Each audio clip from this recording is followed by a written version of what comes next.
A very important question is muscle spindle structure. So now let us look at that. Muscle spindle, what is it? It's a proprioceptor. That is a sensory receptor for the, for what? For the position of the parts of the body. You have seen all this in the previous video. Now, if they ask structure, you will say that it is spindle shaped. Fine.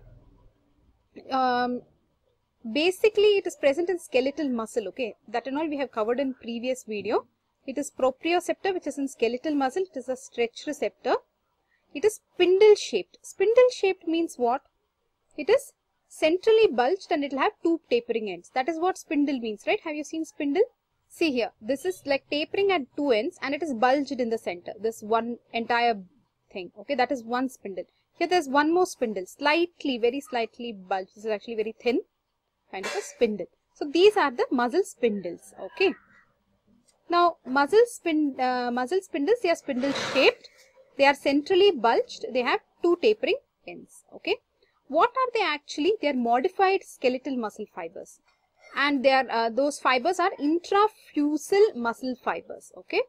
Remember this word, intrafusal muscle fibers. Fine. Muscle spindle has what? Intrafusal muscle fibers. Okay.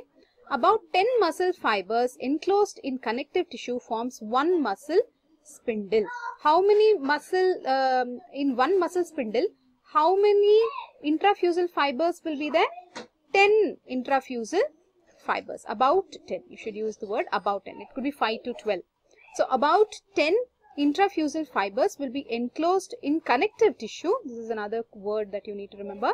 In connective tissue to form one muscle fiber. So remember the word spindle shaped, modified skeletal muscle fiber called intrafusal fibers. About 10 intrafusal fibers enclosed in connective tissue will form one muscle spindle. It will form one muscle spindle, 10 intrafusal fibers. Now coming to more details, intrafusal fibers are thin and striated. Coming to, let me just go to this diagram and explain some more. See, these blue things are intrafusal fibers. About 10 of them will form together one muscle spindle. Okay.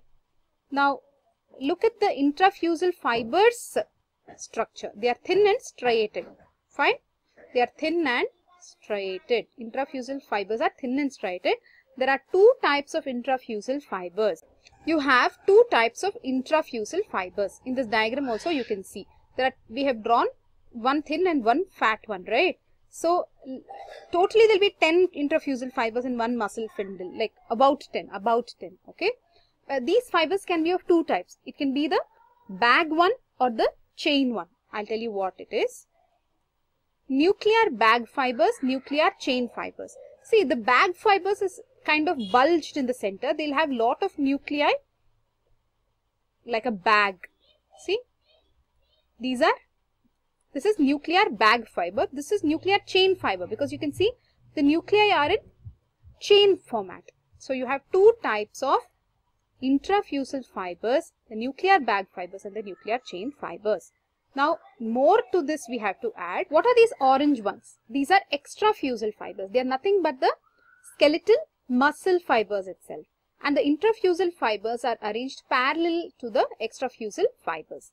Now these intrafusal fibers are enclosed by connective tissue. You already know that, right? And at the ends you call them as capsule. Fine. Now what you need to know is this part of the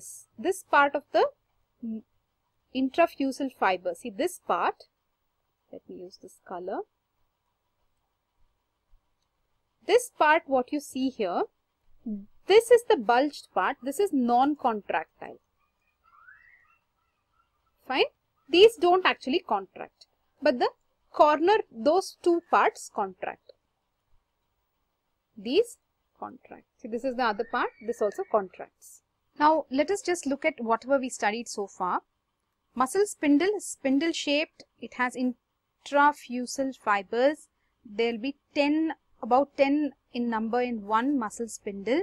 These are surrounded by connective tissue. The two ends are connected to extrafusal fibers. The intrafusal and the extrafusal fibers are parallel to each other. The intrafusal fibers are striated, they are thin. There are two types of intrafusal fibers, the nuclear bag fiber, the nuclear chain fiber.